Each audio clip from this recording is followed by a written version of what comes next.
ధర్మము తప్పి బ్రతకడం కన్నా ధర్మాచరణమునందు శరీరాన్ని విడిచిపెట్టడమే శ్రేయస్కరమని నమ్మి బతికారు. అంత గొప్పగా ధర్మ ప్రబోధం చేశారు. ఆ ధర్మమే పోయిన నాడు నీవు ఉన్నా ఒకటే, లేకపోయినా ఒకటే.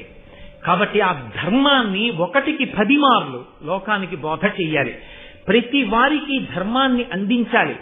ఈ అందించడం కోసం వచ్చినటువంటి మహోత్కృష్టమైన ఇతిహాసమే మహాభారతం.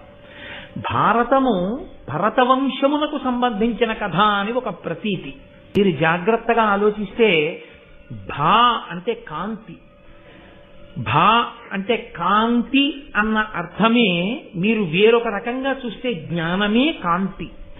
జ్ఞానము అన్నది కలిగితే ఆ జ్ఞానమన్న కాంతి యందు యథార్థమైన వస్తువు కనపడుతుంది.